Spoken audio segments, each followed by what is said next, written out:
Hey everyone, it's Eric Hansen, one of your certification committee building reps. Today what I wanted to do is show people how to access ProTrax and complete a R-1A form.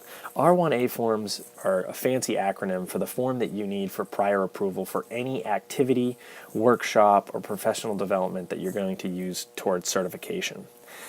The real bonus of this new updated plan that we created is the fact that this prior approval will also serve as part of your 5-year learning plan, which we used to ask you to complete an entirely different thing. So this is a one-stop shop for both, again, getting prior approval and filling out your learning plan.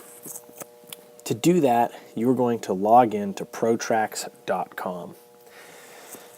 Once you access ProTrax, you're going to go into the login module and you're going to use your username and your password to correctly and accurately log in to your very own ProTrax portal. Once there, you're going to hover your mouse over the online teacher process and you are going to scroll down and click on My Online Teacher Components. Those online teacher components are all of the forms that you need for the recertification process. The page is going to look similar to what I have screenshot down here. However, you're going to have many more forms. So what are you looking for? Well, you're looking in this column right here for the form that is your R-1A form. So again, this is the Professional Learning Plan and Prior Approval R-1A form. Once you have located the right form, understand that you're going to have multiples of this form. You don't need to worry about that. What you need to worry about is filling one out accurately. You will fill out one form for each activity that you do until you reach your recertification requirements. Again, for professional staff, that is 90 contact hours. And for paraprofessionals, that would be ed techs, you need 45 hours per 5-year cycle. So you're going to click on the fill out form piece, and that is going to take us to our next slide.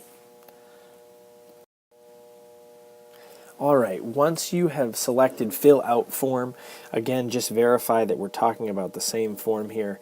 It is, again, Professional Learning Plan and Prior Approval Form R-1A. And just to be very clear, for every individual activity or workshop or course that you take that you are going to use toward recertification, you need to do one of these forms.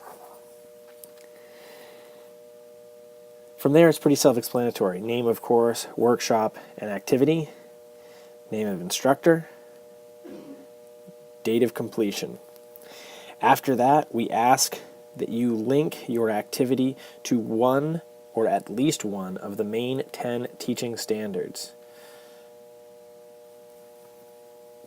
After you have done that, we ask that you briefly describe, we're going to go over here,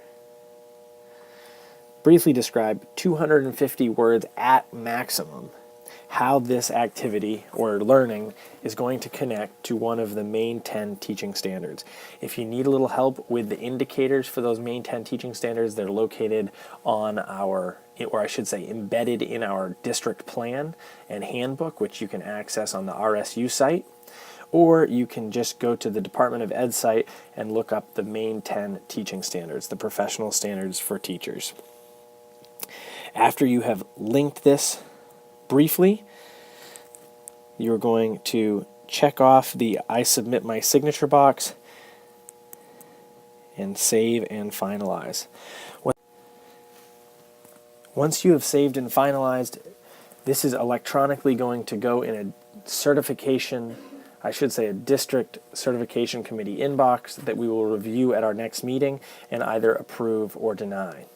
When I say deny, in most cases, that denial is because someone didn't fill out a form correctly, and we will provide you some revisions and then send it back to you. All that requires you to do is, again, open it up, fix what needs to be fixed, and send it back for approval. Once you have the certification committee's green light, you are set. All you need to do now is take the course, get great grades, and make sure to keep the evidence or the documentation that you have actually completed the course. More on that later. That's a separate form. It's called the evidence upload form. I will provide a screencast on that. But as far as the professional learning plan and prior approval form, R-1A, you have done everything you need to do. Thanks for listening, and I hope that helped clear up a few things about the process.